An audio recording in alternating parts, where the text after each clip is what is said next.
Why not bearing Pastor Peter? And I want to say, even in our church, this is the most dangerous place. This is where we know how to do like this. But one time I asked one lady, do you have the ability to give life? Now that God has blessed you, you have 5 kids. That's an experience, right? It's an experience. You have 5 kids. I don't have. But can you tell me the day when the embryos start breathing? When they are right in your womb? Can you give me a day that on this specific day, fetus or the embryos begin to breathe, or their heartbeat begins to function? Can you give me? It is God who gives life. If any other human could give life, I could have gone there like yesterday. But since I know there is no human being who gives life apart from God, I'm here waiting upon who? God. Please, when we see such kind of people in our church, in our community, in our families, don't say anything. Just close your eyes and say, God bless their womb sometime. It is not easy. Close your womb and say something for them for the sake of God. What am I explaining? The 2 ladies, Shiphrah and Puah, they understood that only God gives life, and it is the same God that takes away life, not man. And that is why we are reading about them today. If they could take away the lives of these little boys, today we could not be talking about Moses. Today we could not be talking about the epic journey of the Israelites from Egypt to Canaan. Today we could not be talking about the fall of Jericho, because the fall of Jericho came because God promised the Israelites that I'll take you out of Egypt and take you to Canaan. We are talking about these 2 heroines of faith that they stood to give the foundation of the Israelites right in the Bible. It is a time that you and me need to seek God, that we can understand and obey Him rather than obeying man. These 2 ladies, they stood against injustice and defended the helpless. They stood about injustice and defended the helpless. The injustice of killing, it was against God to take away life. So Shiphrah and Puah, they stood. They knew that these little babies, they were helpless. Just imagine that little baby.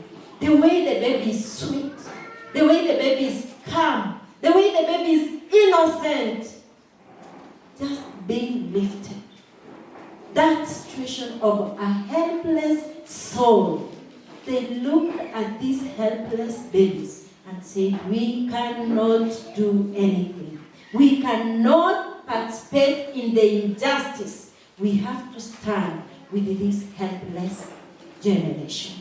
And so Shiphrah and Puah stood to say no to the injustice of the king.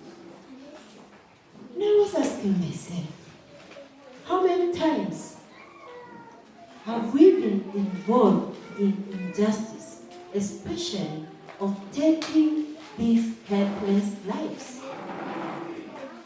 Brethren, we are here, but taking away the lives of those helpless babies. How many times, as parents, we see our young people doing whatever they do, and tomorrow our daughter comes pregnant, and you say no. This can't work for my daughter. I have to take that fetus away. I have to eliminate it.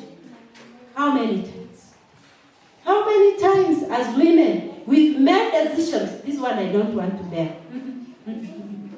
Again, myself to the labor ward. No, this one I need to take it off.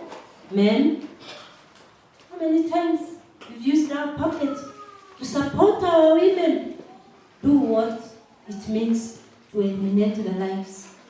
You don't know the life you are eliminating, if that could be the most precious life in your life.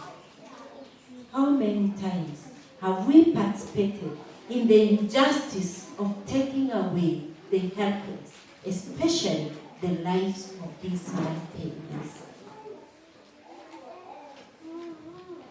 Shiphrah and Puah, their faithfulness saved the entire of the Hebrew generation. Shiphrah and Puah, their faithfulness to God,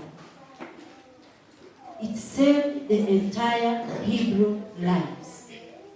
As I said, remember, this is the time Moses himself is being born. This is the time when most of the people of the Israelites were still productive, and there was a young generation that was very fruitful and was coming up, soldiers for the Lord. And during this time, I want to believe even Akina Joshua, Akina Caleb, this was their time, because these are the people who took leadership after Moses. And they were right here with this Hebrew generation. But the faithfulness of Shiphrah and the faithfulness of Puah, these two women who are shortly and briefly mentioned in the Bible, stood and ensured that this generation continues. It is for them that we are reading about the Israelites. It is for these two that today we know that God's promises can come to pass, because they participated to ensure that the promises of God to man come to pass. I don't know if there is a time myself and yourself have come to a place that we can nurture something that will grow to be something big, something that can be a blessing someday. I don't know, but I want to believe, I want to pray that if there is anything God can do in my life, that I can stand for Him to ensure that there is a certain thing I do in my life, and it is so remarkable. And even myself, when I think about it, I say thank you, Lord, for the grace, because you've given me the grace. I want to believe that none of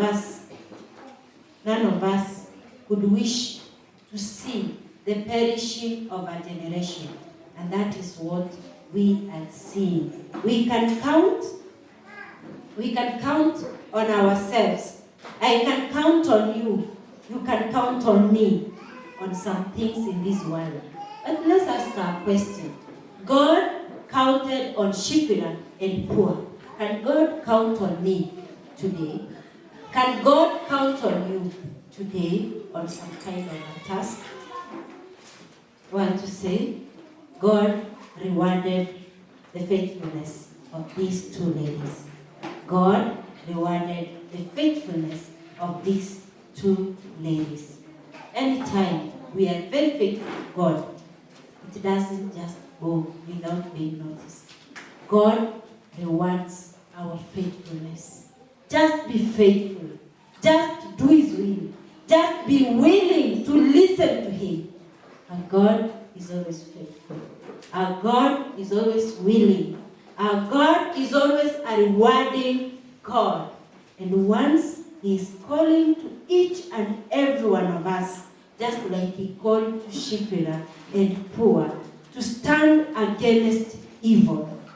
Saints, once again, today, our God is calling all of us to stand with Him, to stand against evil, to stand against injustice that is happening right now in this world. A good God is calling all of us, the men, the women, the youth, the children. Our God is calling all of us to stand for Him, so that at the end of each and everything, during His second advent, we can all stand with Him. We can all say, "Come, O Lord, for we have been waiting upon You." It is time that you and me, we can upon our God and ask Him to make us heroes and heroines of faith during this time. There is this young group that sings from Nyarugusu. They say, Esabu, Aidakamidi, Esoro, Esabu, Oroda, Oroda, Adoinandi, Kwaya, Walia Waminifu Wakemu, Tabu, Shawa Ibrania, Kimewa, Wanada Shabahati, Lakini, Siao Peke, Yao, Yao Ikiwa, Biblia ingeongezwa, kuna baadhi ya watu kipindi hiki wangeandikwa ni waaminifu sana katika nyakati hizi tunazofikiri kwamba hakuna uaminifu wa Mungu. Orodha bado inaandikwa, usikose. Bado inaandikwa, usikose. Ikiwa Biblia ingeandikwa, kuna baadhi ya watu kipindi hiki wangeandikwa ni waaminifu sana katika nyakati hizi tunazofikiri kwamba hakuna uaminifu wa Mungu. Orodha bado inaandikwa, usikose. Bado inaandikwa, usikose. But again, there is something I want to say, that even during this time, we still have faithfuls who live. We still have heroes. We still have heroines, just like we had Puah and Shiphrah. And I want to pray that God will help me and you, that we can stand for God, that we can be faithful to God, just as Shiphrah and Puah and very many other heroes of faith and heroines of faith in our Bible. May God bless all of us. Amen.